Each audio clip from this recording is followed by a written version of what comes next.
시기심, 클라인의 가장 중요한 개념 중에 하나인 시기심은 그녀의 생애 후반에 나온 것이었다. 그러나 이 개념은 그녀가 죽은 후에도 클라인 학파의 발달에 있어서 중요한 개념이 되었다. 클라인의 시기심 개념은 탐욕과 비교할 때 가장 명확해진다. 클라인의 다른 개념들처럼 젖먹이 유아는 전형적인 유형을 제공해준다. 클라인은 유아란 스스로를 돌볼 수 있는 능력이 전혀 없는 존재라고 말한다. 유아는 영양과 안정과 쾌락을 위해서 젖가슴에 비굴할 정도로 의존해야 한다. 클라인은 유아가 젖가슴을 매우 풍요롭고 강력한 것으로 경험한다고 상상하였다. 그러나 무언가 순조롭지 못한 순간에 유아는 그 젖가슴이 훌륭한 물질 또는 좋은 젖을 자신만을 위해 저장해 놓은 채 유아에게는 지속적이고 전적으로 그것을 제공하지 않는다고 느낀다. 구강기적 탐욕은 유아가 젖가슴 앞에서 느끼는 무력감에 대한 반응이다. 유아는 젖가슴을 자신의 욕구대로 사용하고 그것을 다 써버리고자 하는 충동에 사로잡힌다. 이러한 충동은 파괴하고자 하는 의도에서가 아니라 소유하고 통제하고자 하는 의도에서 나오는 것이다. 탐욕에 대한 고전적인 비유라고 할 수 있을 황금알을 낳는 거위 이야기에 나오는 농부는 그의 거위를 해치고 싶지는 않았다. 그는 자신의 거위를 사랑했기 때문이다. 그러나 그는 거위가 아침마다 황금알을 하나씩만 낳는 것을 참을 수 없었다. 그래서 농부는 황금알을 낳는 거위의 능력을 갖고 마음대로 그것을 통제하기 위해 거위를 죽인다. 이와 비슷하게 유아의 탐욕도 젖가슴을 파괴하고자 하는 의도 자체를 가지고 있는 것은 아니다. 그러나 유아의 탐욕은 그 값진 은혜를 방울방울씩만 받을 수 있다는 것에 깊이 분개한다. 따라서 더 많은 젖을 획득하기 위해 무자비한 탐욕이 발생한다. 아이들이 소유하고 통제하고자 하는 의도에서 나오는 탐욕. 그러니까 탐욕은 누가 가지고 있는 것을 모조리 뺏어버리고 싶은 욕구죠. 자기가 다 가지고 자기가 다 통제하고 싶은 욕구. 그 황금알을 낳고 있는 거위가 매일 하루에 하나씩 알을 낳아주는데 계속해서 나올 거니까 이 거위를 가지고 있으면 큰 걱정이 없을 텐데 이 거위가 매일 낳는 것은 앞으로 몇 년 나올 것 한꺼번에 자기가 다 가지고 싶은 욕구잖아요. 근데 거위를 죽이는 순간은 이 사람이 얻을 수 있는 건 아직 형성되는 과정에 있는 몇 개의 어떤 알밖에는 가질 수 없는 거가 되겠죠. 그런데도 어떤 탐욕을 가지는 사람은 누가 가진 것을 그냥 무조건 다 통째로 가지고 싶은 욕구죠. 근데 그 욕구는 남이 가진 것을 파괴한다는 개념보다는 자기의 욕심, 그리드라고 탐욕이라고 하는 것은 누구 것을 누가 가지고 있는 것을 자기 것으로 다 가져오고 싶은 욕구죠. 이런 탐욕적인 현상들을 아이들 키우면서 혹시 본 적이 있으신지 여러분들 체험 있는 분은 조금 설명해 주시면 좋겠어요.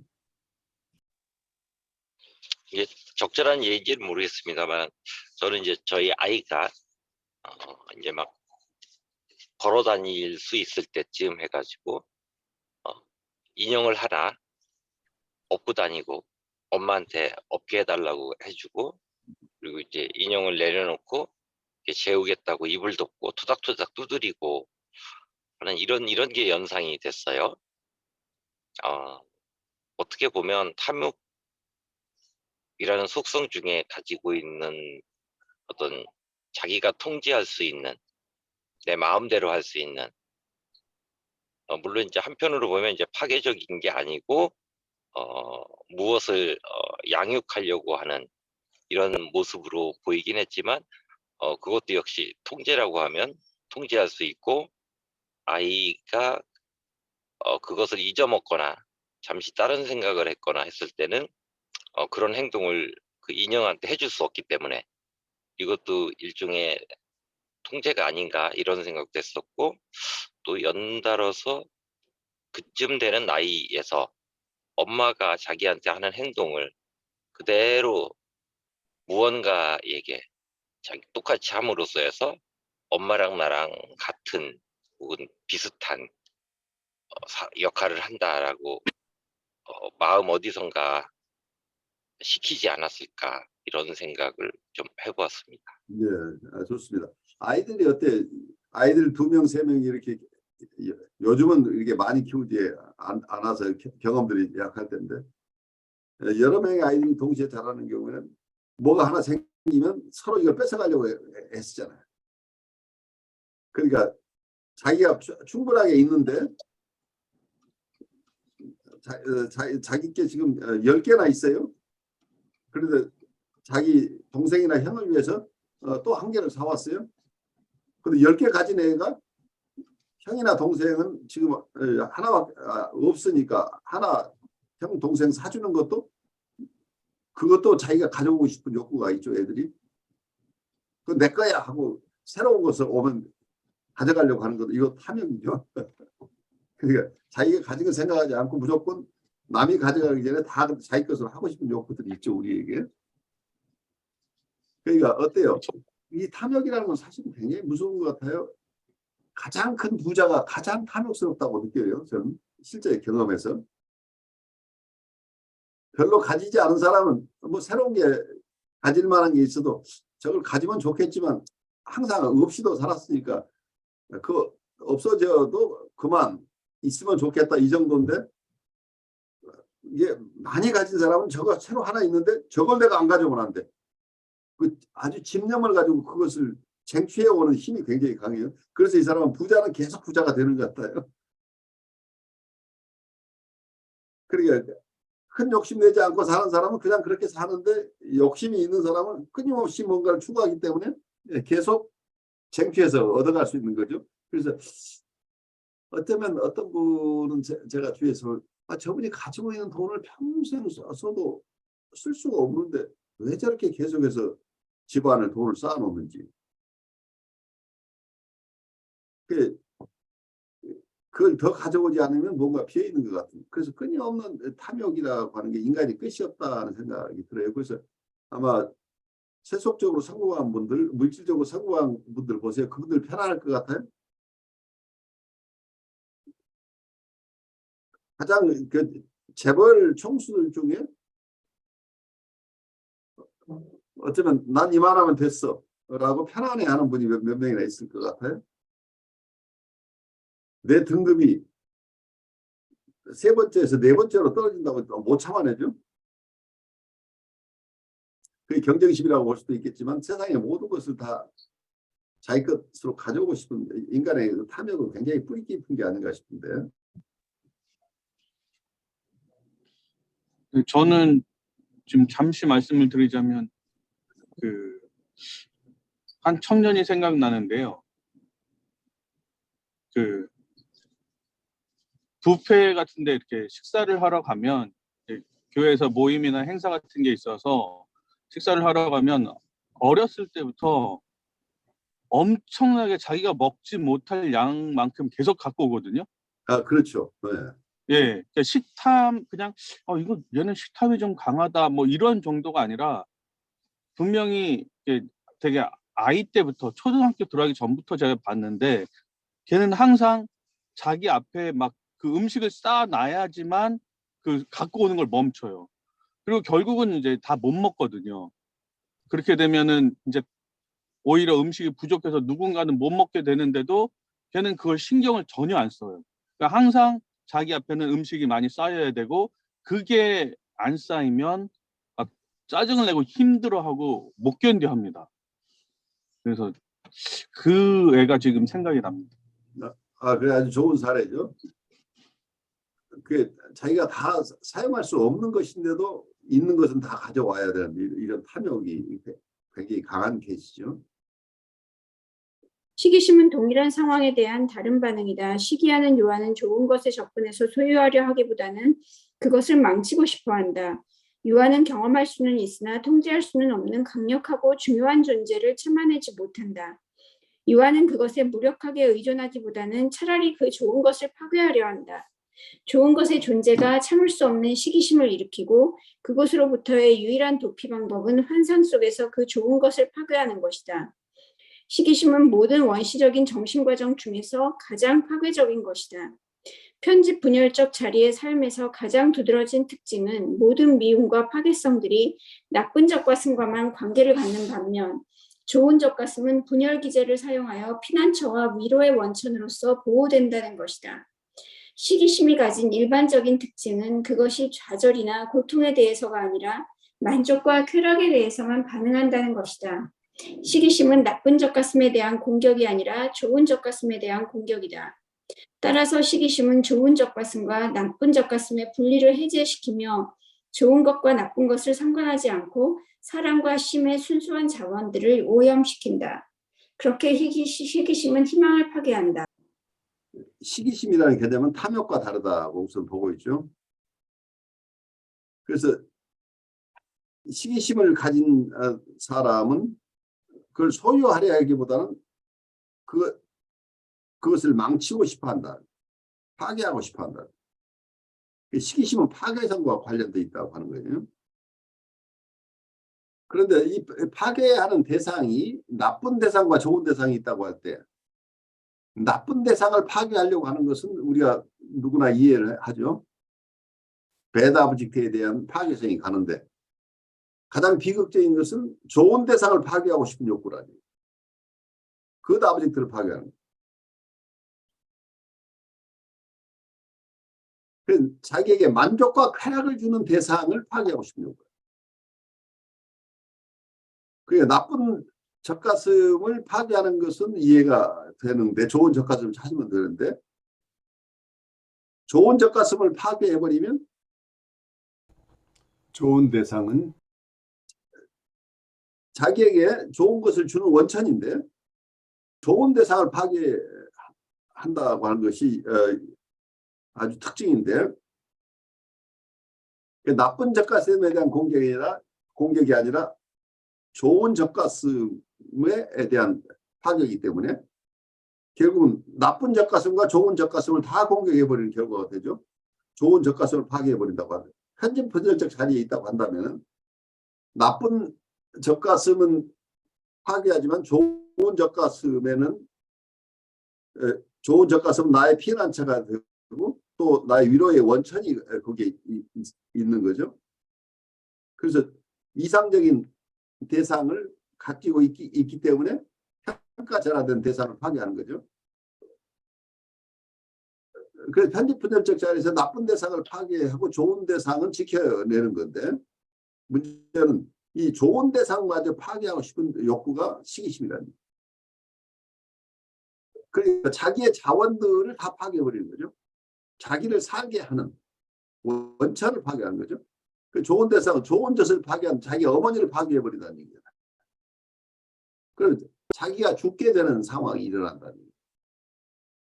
그런데 이게 판타지 속에 일어나기 때문에 실제 일어나는 사건은 아니라고 일단은 우리가 이해를 해요. 멜라니 클라인이 얘기하고 있는 건 판타지 속의 얘기니까. 그런데 이 판타지 속의 얘기가 어른들의 사이에서는 실제 현실에서 일어나요.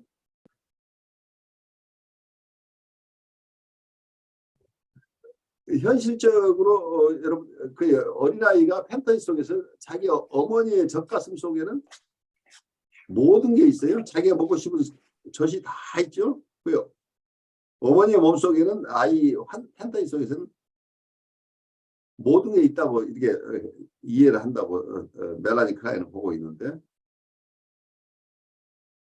그 어쩌면 꿀과 젖이 흐르는 곳이잖아요. 이게 가나안이 엄마의 젖가슴이라고 말해요. 꿀과 젖이 흐르는 이 젖가슴을 아이가 파괴하고 싶어 한다는 거예요. 그래서 이 식이 있으면 나빠서가 아니라 너무 좋은데 자기가 통제가 되지 않은 이 좋은 것을 아예 파괴해버리면서 그러니까 내가 가지고 있지 않은 좋은 것을 가지고 있는 그 대상 자체를 파괴해버려야 나에게 시기심이 일어나지 않는다는 얘기죠. 시기심에 대한 방어 때문에 파괴를 한다는 거예요.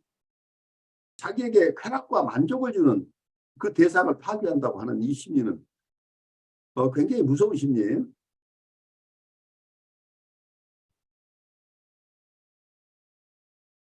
그렇게 되니까 나쁜 것은 나쁜 것대로 파괴가 일어났는데 나쁜 걸 파괴하고 좋은 것에서 내가 위로를 얻고 희망을 얻고 양육을 받아야 되는데 그 자기를 양육해주고 희망을 주고 위로를 주는 그 대상을 파괴하려고 하는 이 시기심은 결국은 통합되지 않은 대상 전체를 파괴하는 결과가 되죠. 나쁜 대상은 나쁜 대상을 파괴하고 좋은 대상은 좋은 대상을 파괴하게 되면 남는 게 하나도 없어지죠. 이런 판타시가 아이들에게 있다고 얘기를 하는데 현실적으로 여러분들이 보면은 사람들이 분쟁이 일어났을 때 자기에게 가장 잘해줬던 사람, 자기에게 많은 것을 도와줬던 그 사람을 공격하는 일들이 생겨나요. 그러니까 그 대상을 파괴하면 자기가 큰 타격을 받음에도 불구하고 저 사람이 성공하는 것을 내가 못 봐. 그래서 저 사람을 끌어내리고 싶은 욕구가 우리에게 있다는 얘기예요. 인간들에게. 그래서 제가 가끔 들은 얘기는 손쉽게 그냥 볼 수 있는 것은 우리 경제 공동체에서 일어나요. 아주 좋은 비즈니스 기회가 있어서 서로 합자해서 함께 지분을 가지고 뭐 3대 3대 4 뭐 이렇게 지분을 가지고 사업을 시작을 했는데 사업이 잘 안 되는 경우에는 서로 열심히 하려고 애를 써서 잘할 수도 있고 뭐 실패할 수도 있는데 처음 사업을 시작해서 생각보다 훨씬 잘 되는 경우에 처음에는 100 정도의 수익이 있으라고 봤는데 500, 1000의 수익이 나는 어떤 요즘 흔히 하는 표현도 대박 사업이 생겼다. 근데 그 대박 사업이 일어났을 때 이 파트너들끼리 그대로 그 사업을 의리 있게 지키고 나가는 경우보다 거기서 내적 분쟁이 일어나면서 그 대박 사업이 완전히 풍지박산이 나는 경우들이 나와요. 그러니까 아주 큰 이득을 창출할 수 있는데 이때 생겨나는 게 그중에 그 아이디어를 내서 지금 대표를 하고 있는 사람을 예를 들면 저 사람만 돋보이는 것 같은 느낌. 같이 동업을 하긴 했는데 난 3밖에 안 돼. 근데 저 사람이 7을 가지고 나는 3이고 저 사람은 70%의 지분을 가지고 있는데 저 사람 혼자만 잘 되는 것 같고 저 사람이 사업이 잘 되면 나도 30% 이익이 있긴 한데 저 사람 가지는 게 너무 많아.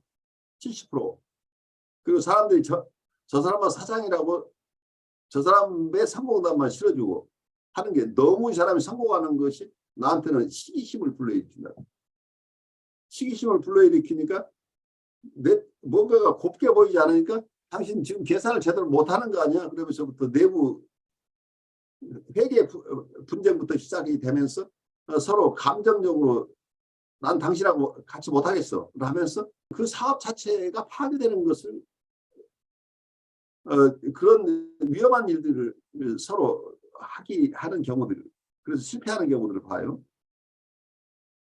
그러니까 서로 힘을 합쳐서 뭔가를 이루었는데 이루고 나서 뭔가가 잘 될 때 갑자기 그 내분이 일어나면서 그 좋은 사업이 파괴되는 경우들을 보는데 저는 이 시기심의 아주 전형적인 발로라고 봐요. 그런 케이스들을 가끔 봐요. 그러니까 아주 의미 있는 일을 서로 잘 이루었는데 어느 순간 몇 년 하다가 그 같은 일을 추구했던 사람 중에 이걸 흔들어버리고 부셔버리는 이런 역동들이 일어나는데 이걸 막지 못하고 같이 서로 정서적으로 격분하면서 결국은 그러한 중요한 일들이 좌절되는 케이스들이 나오는데 이제 이런 것들이 시기심의 발로라고 보이는데 여러분의 체험 속에도 많을 거예요. 여러분 주변에서 여러분들이 체험했던 것을 조금 나누면 우리가 이 시기심이 얼마나 무서운 것인지를 이해하게 될 거예요. 어떤 분들은 이런 예를 들죠. 올림픽에서 같은 국가에서 소속 선수들끼리 자기가 1등을 못하면 다른 사람을 발을 걸어 넘어져서 그 사람을 쓰러뜨리는 일들이 발생해요. 상대방이 다리가 부러지도록 만들어버리는 이런 사태가 실제로 케이스로 나와요. 그래서 어쩌면 올림픽이나 어떤 이런 컴피티션에 혹은 그 최종 선발 과정에서는 이런 현상들이 실제 일어난다고 봐요. 이 강렬한 시기심을 누르지 못하는 경우에는 자기가 무엇을 얻는 것이 아니고 대상을 파괴해버리는 이런 상황이에요. 살아오는 거를 가만히 돌아보면 저도 역시 삶 전체가 어떤 저의 시기심으로 이루어지지 않았나라는 이런 생각을 한번 해보았고요. 저도 생각했을 적에 시기심의 그러면 근본적인 거에는 어찌되었든 그게 좋은 대상이 됐든 나쁜 대상이 됐든 다 파괴시키려는, 그러니까 좋은 대상과 나쁜 대상으로 이렇게 구별되기 이전에, 분열되기 이전의 상태, 아직 채 분열이 끝나지 않은 상태에 어떤 이게 좋은 대상이 나에게 가져다 주는 유익, 나쁜 대상이 가져다 주는 어떤 불쾌, 이런 걸 구별하지 못하고 어떤 무차별적인 공격을 하는 게 아닌가, 이런 생각을 하다가 보니까, 그러면 그 무차별적인 공격은 죽음 역동으로 봐야 될 것인가, 아니면은 어떻게 보면 그때 당시에 자기가 전지전능한 어떤 전능한 단계에서 느꼈어야 될 어떤 만족감이 채워지지 못했기 때문에 그것이 계속 작용을 하니까 아무리 좋은 대상과 좋은 젖가슴을 만나더라도 뿌리 깊게 어떤 채우려고 하는 욕구, 혹은 결코 사라지지 않는 공격성, 이런 것들이 교묘하게 표현된 게 아닐까, 이런 상상을 좀 해보았는데 어떻습니까? 아주 중요한 인사이트예요. 그러니까 좋은 대상과 나쁜 대상으로 분리되기 이전의 상태에 대한 대상에 대한 원초적인 공격성이라고 이렇게 얘기할 수도 있고, 또 여기서 저자가 얘기하고 있는 것은 일단 좋은 대상과 나쁜 대상에 분리됐는데 좋은 대상과 공격과 나쁜 대상도 공격함으로써 결국 좋은 대상도 나쁜 대상으로 다시 만들어버려서 좋은 대상과 나쁜 대상의 구분 자체를 없애버리는, 그래서 결국은 통째로 나쁜 대상을 만들어버리는 이런 상황이라는 얘기죠. 이걸 설명하는 방법은 두 가지가 다 있어요. 이걸 역동 이론으로 보는 경우 과다한 공격성을 가져서 시기심이 많다, 이렇게 얘기를 할 수도 있고, 환경적인 요인도 설명할 수도 있어요.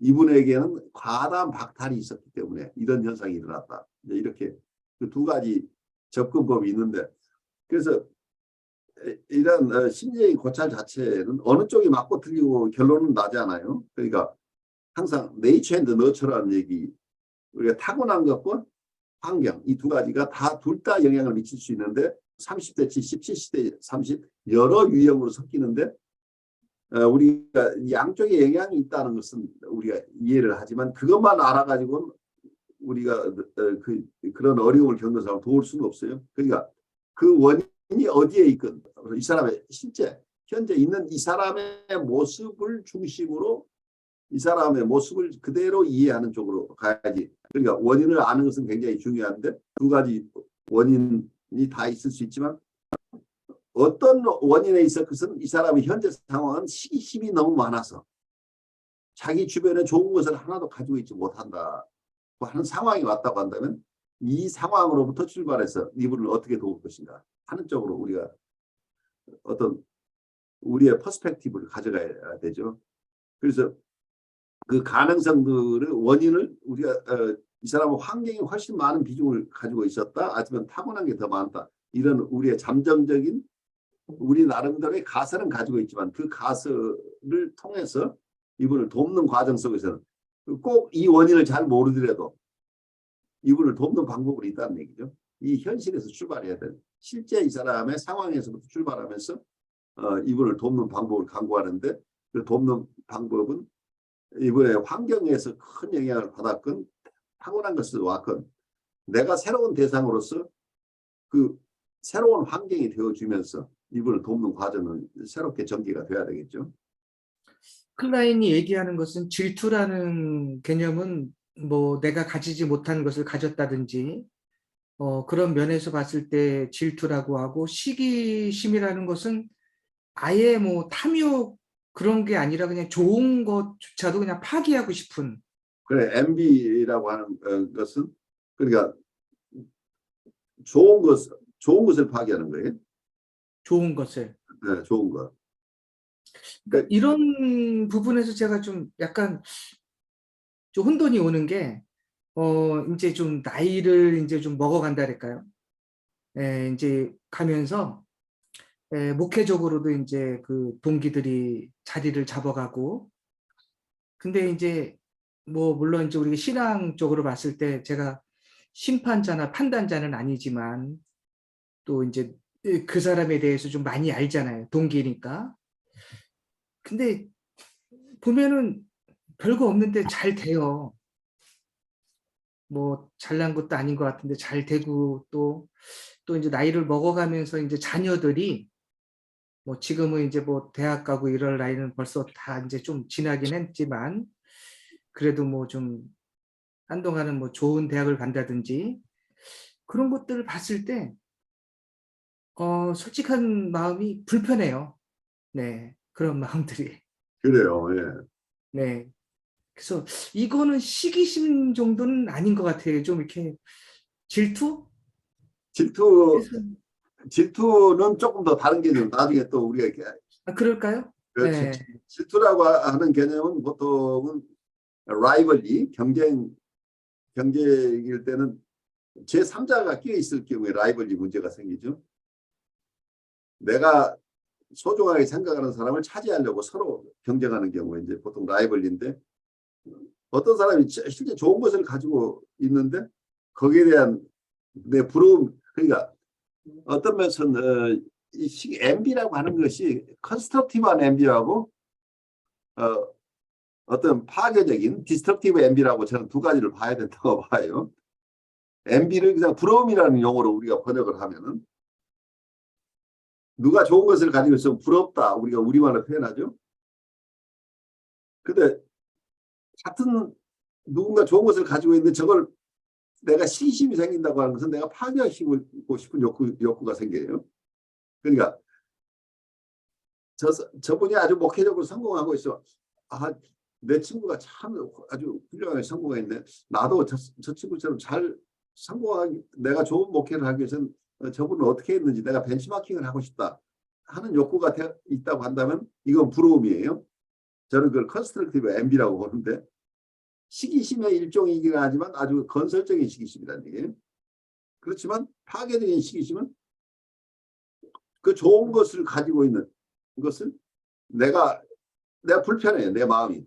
그러니까 내 마음에서 지워버리는 방법. 내 판타지 속에서는 쟤를 평가절하 해서 무시해버리는 거예요.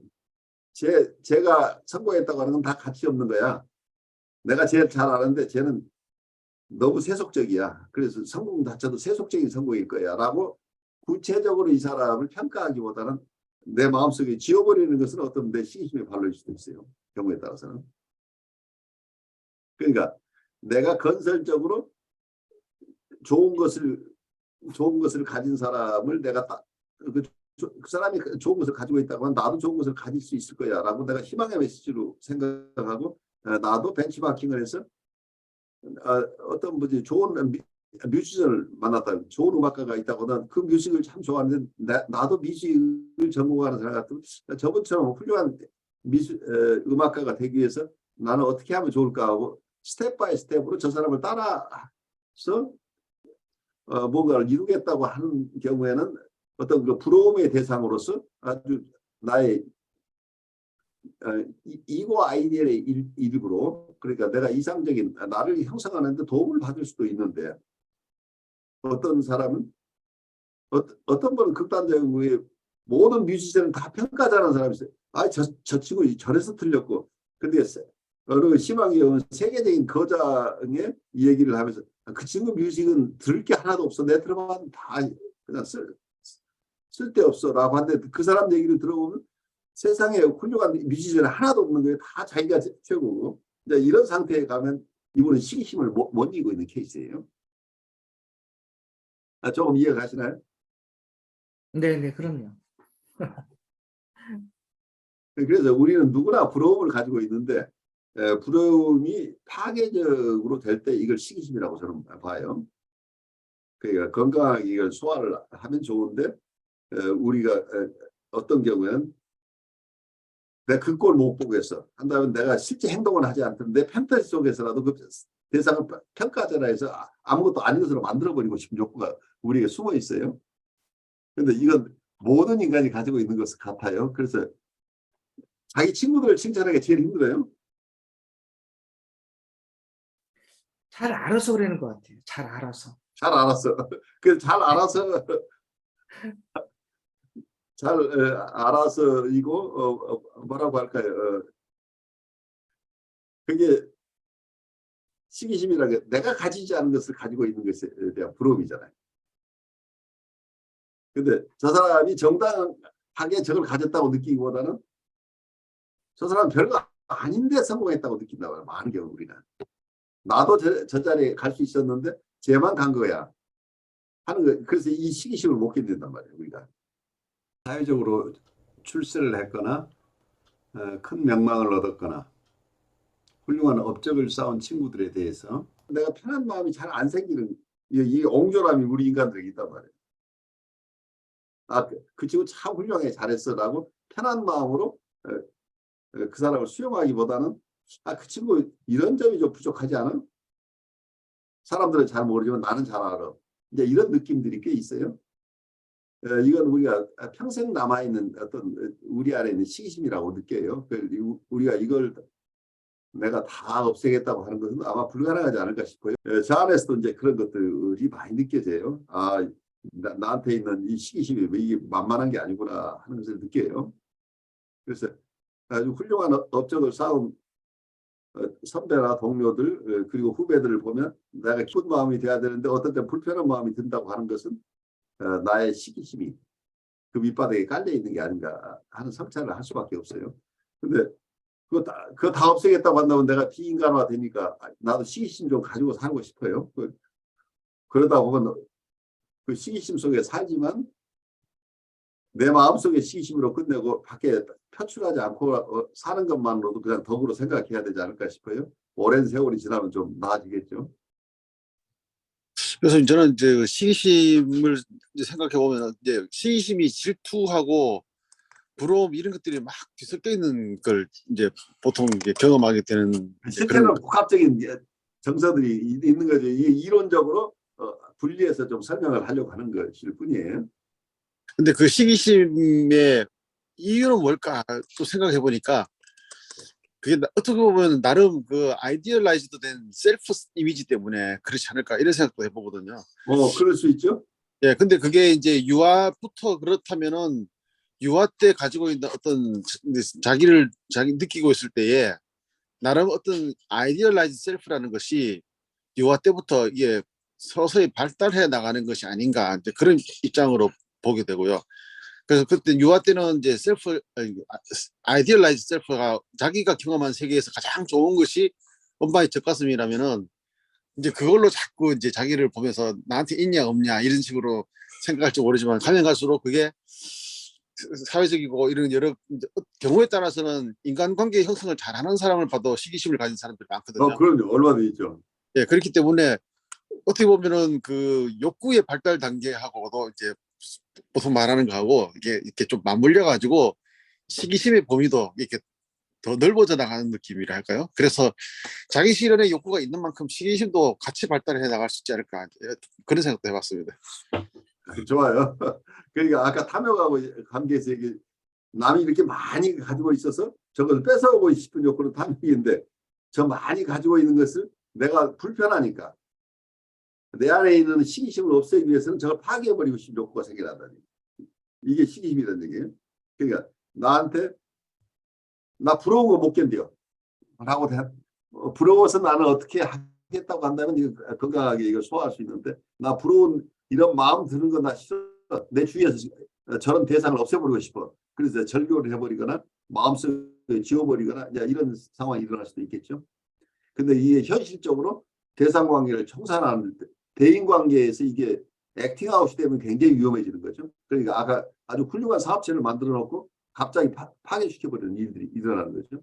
아니면 좋은 사회적인 모임을 만들었다가 그 사회에 아주 잘 성사되고 있는데 그중에 누구 하나가 돋보이는 것이 내가 못 견뎌가지고 아예 그 조직을 와해시켜버리는 일도 생겨날 수 있다는 얘기예요.